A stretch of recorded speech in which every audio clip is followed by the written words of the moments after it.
बांग्लादेश के ex army general कुछ महीने पहले बड़ी बड़ी डींगे हाँक रहे थे। उसके बाद म्यांमार की अकराम आर्मी ने बांग्लादेश आर्मी की हालात टाइट कर दी। The Arakan army has claimed the capture of the last army outpost in the strategic western town of Mongdor. Mohammad Yunus China में जाके इंडिया के खिलाफ एंटी इंडिया स्टेटमेंट देते हैं और ये जियोपॉलिटिकल थ्रेट देते हैं कि सेवन सिस्टर लैंडलॉक है और हम गेटवे ऑफ बंगाल हैं। 7 states of India, eastern part of India, called Seven Sisters. They are landlocked country, landlocked region of India. They have no way to reach out to the ocean. We are the only guardian of the ocean. India ने दिया करारा जवाब और बांग्लादेश की transshipment को रोक दिया। तो दोस्तों, अगस्त 2024 से बांग्लादेश की जब से मोहम्मद यूनिस ने इंतरिम सरकार संभाली है, हालात दिन ब दिन खराब होते जा रहे हैं। इन्फ्लेशन स्काइज छू रहे हैं, ब्लैकआउट होना, फॉरेन रिजर्व का कम होना आम बात है। आम जनता हर दिन सड़कों पे उतर आ रही है और इन सारी समस्याओं का कोई समाधान नहीं है। बिजली की भारी किल्लत है, बट मोहम्मद यूनिस को लग रहा है कि वो एंटी इंडिया स्टेटमेंट देके इन सारी चीजों को सॉर्ट आउट कर लेंगे। Rather than solving the countries problem, he is giving anti India statement. 8 मार्च 2025 के करीब की बात है कि ये जाते हैं चाइना और चाइना में जाके ये इंडिया के खिलाफ स्टेटमेंट देते हैं। कहते हैं कि इंडिया की जो seven sisters north east state है वो लैंडलॉक है और उनका गेटवे केवल बांग्लादेश के पास है, तो they are the king of the bay of Bengal. और कहीं ना कहीं ये इंडिया को थ्रेट कर रहे हैं, डायरेक्टली और इनडायरेक्टली वो धमकी दे रहे हैं कि वो नॉर्थ ईस्ट इंडिया को जब चाहे इंडिया की मेन लैंड से कट कर सकते हैं। ये क्या बात हुई? आप इंडिया को धमकी दे रहे हैं, वही इंडिया जिसने आपको बनाया पाकिस्तान से अलग करके। India, eastern part of India, called Seven Sisters. They are landlocked country, landlocked region of India. They have no way to reach out to the ocean. We are the only guardian of the ocean. और बात ये पहली बार नहीं रही है। इससे पहले जनाब ने पाकिस्तानी आर्मी के एक स्पेशल यूनिट को वहां के जनरल के साथ चिकन नेक कॉरिडोर सिलीगुड़ी के पास ये लेके आए थे और इसके साथ साथ ये चाहते हैं कि चाइना तिस्ता रिवर पे जो सिलीगुड़ी कॉरिडोर से होके जाता है और बांग्लादेश की लाइफ लाइन है उस पे हैवी इन्वेस्टमेंट करे।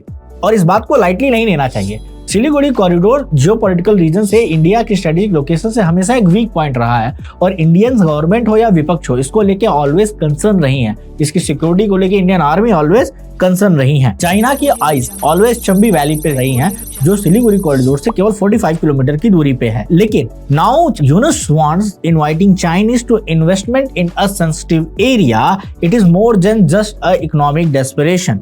अगर आप देखें तो अब इंडिया में डिमांड उठ रही है कि सिलीगुड़ी कॉरिडोर को सिक्योर किया जाए और उसे बड़ा किया जाए ताकि फ्यूचर में किसी भी थ्रेट से बचा जा सके, because it's time for India to take a long term. Chicken neck को इंडिया को हमेशा के लिए मजबूत करना पड़ेगा क्योंकि अगर ये चला गया तो पूरा नॉर्थ ईस्ट हाथ से निकल जाएगा, मेन लैंड से डिस्कनेक्ट हो जाएगा।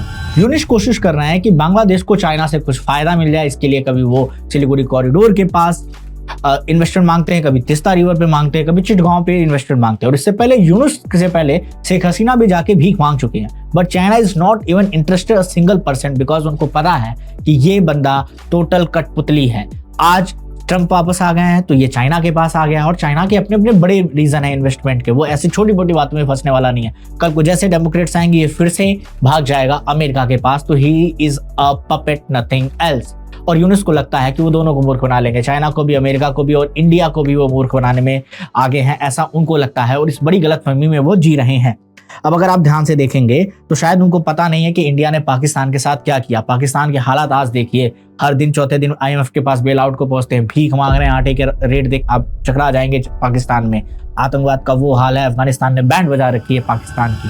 लेकिन फिर भी यूनुस को समझ में नहीं आ रहा है कि तीनों तरफ से इंडिया से घिरे होने के बाद भी उनकी औकात हद से ज्यादा उड़ रही है और this is time for India to take action. और if the India wants it will not take a time to write down the history in the second time once again. That should be remembered by the। अब कुछ लोग कहेंगे इसमें तो आप देश के तोड़ने जैसी बात कर रहे हैं, बट लेट बी रियल। जब सामने वाला पूरी तरह से एंटी इंडियन हो चुका हो और जब वहां की आर्मी ओपनली इंडिया को कैप्चर करने की बात कर रही हो और जब वहां के लोग हिंदुओं को टारगेट कर रहे हो तो क्या इंडिया को चुप बैठना चाहिए? It's not about aggression, it's about national security. country do you hate most? India. কোন দেশকে সবচেয়ে বেশি অপছন্দ করেন? India. Which country do you hate most? Obviously India. আমরা বলছি 4 দিনের মধ্যে আমরা কলকাতা হোল করে নেব ইনশাআল্লাহ। আমরা बेकार है भैया, मैं तो टूट गया। टूट गया मैं तो अब। जी हाँ, India has always supported Bangladesh. 1971 में हमने अपनी ताकत लगवा के एक नया देश बनवाया, पाकिस्तान वालों ने मार मार के हालत खराब कर दी थी, और वही देश इंडिया के खिलाफ आग उगल रहा है, तो we can not tolerate it at all. अब वक्त आ गया है कि India should prepare for all outcomes. Pakistan, China और बांग्लादेश तीनों की नजर सिलीगुड़ी कॉरिडोर पे है। India needs to be protective. It's high time we show our aggressive policy. Siliguri corridor को सिर्फ सिक्योर नहीं बल्कि एक्सपांड करना पड़ेगा, और इसके लिए कुछ बड़े डिसीजन लेने पड़ेंगे, और सबसे आसान तरीका होता है बांग्लादेश के इकोनॉमी को हिट करना। It's not even that hard to hit the India Bangladesh economy. तो देखा जाए तो बांग्लादेश का फॉरेन रिजर्व ऑलरेडी लो है। इंडिया को अपने एक्सपोर्ट्स की प्राइसिंग 30 से 40% बढ़ा दे और बांग्लादेश की करेंसी और रिजर्व दोनों ऑटोमेटिक हिल जाएंगी।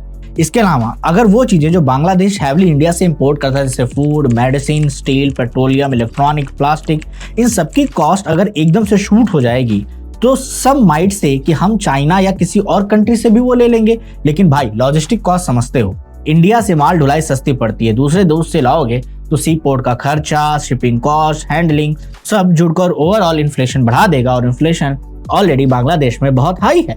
तो India just need to play smart. इसी के साथ साथ इंडिया ने ऑलरेडी ट्रांसशिपमेंट उनकी बंद कर दी है, तो ये अपने आप में एक करारा झटका है।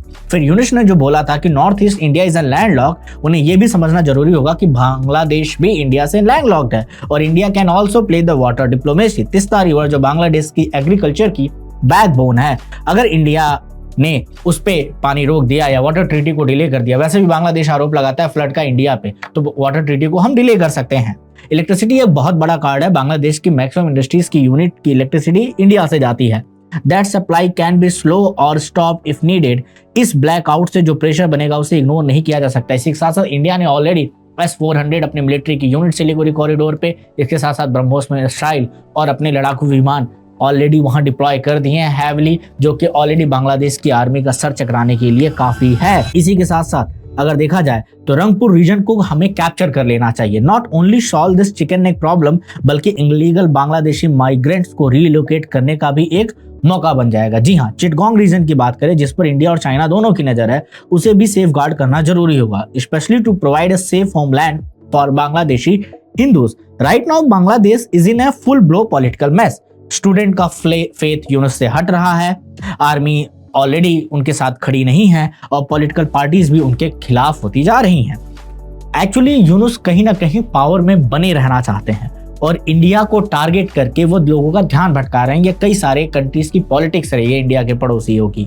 जी हाँ, but the trick isn't working anymore. On the eastern front Myanmar की अकराम आर्मी ने पूरा का पूरा बांग्लादेश की हालत खराब कर दी। Exactly like how Pakistan celebrated Taliban return, thinking कि वो इंडिया पे अटैक करेंगे, बट तालिबान ने पाकिस्तान की बैंड बजा दी। Same script new actor Arakan Army ने गजवाए बांग्लादेश रियल टाइम में करके दिखाया है। अजीत डोभाल की एक कमाल की चाल रही है। इंडिया की सबसे पहली मैं बात करूं तो इंडिया को सबसे पहले अपने बॉर्डर सील करने पड़ेंगे। अमित शाह जी की खुद की स्पीच आई थी कि कुछ वेटलैंड एरिया है जिसमें बॉर्डर लगाए नहीं जा सकते, और कुछ जगहों पे बंगाल गवर्नमेंट सपोर्ट नहीं कर रही है, जमीन नहीं दे रही है, क्योंकि कोई भी इलीगल बांग्लादेशी अंदर घुसता है तो इमीडिएट डिपोर्टेशन होना चाहिए। दिल्ली के शाहीन बाग में बांग्लादेशी भरे पड़े, सबसे पहले उनको निकालना चाहिए। अगर वो रिपीट ऑफेंडर हैं तो उनके लिए टफ डिसीजंस लेने होंगे, जैसे पॉपुलेशन कंट्रोल मेजर्स, क्योंकि ये सिर्फ बॉर्डर सिक्योरिटी नहीं, इंटरनल स्टेबिलिटी का भी सवाल है। इंडिया नीड्स टू इंजीनियर और economic disruption to the Bangladesh, not through the war, बल्कि इकोनॉमिक वॉर से उनको हराएं, इकोनॉमिक टैक्टिक्स से फैलाएं, वहां पे ऐसे कैओस फैलाएं, and then India can slowly expand and secure Siliguri corridor. हाँ, ये सब कुछ एक दिन में नहीं होगा, but this process needs to begin now. Bangladesh strategic location in the bay of Bengal is a big deal. ये कनेक्ट करता है इंडियन एशियन को मलक्का स्ट्रेट से, जिसकी वजह से यूएस, चाइना और इंडिया तीनों की नजर इस पे बनी हुई है।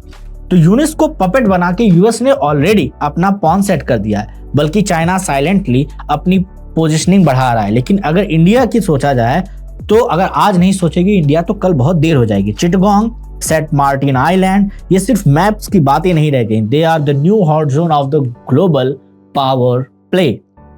तो honestly way Bangladesh is falling apart internally 4 से 5 साल में पूरा बांग्लादेश कोलैप्स दिखेगा और वहां पे एक नई ताकत उभर के आएगी और फ्यूचर में बांग्लादेश का हाल सीरिया की तरह हो सकता है। No ally, no economic backbone और ये 3 सुपर पावर्स की फाइटिंग के बीच में बांग्लादेश बर्बाद हो जाएगा, ये मुझे पूरा लगता है। आपकी इस पे क्या राय है कमेंट बॉक्स में जरूर करके बताएं और बने रहें टी पॉइंट अकेडमी पे for such kind of content. जय हिंद, जय भारत।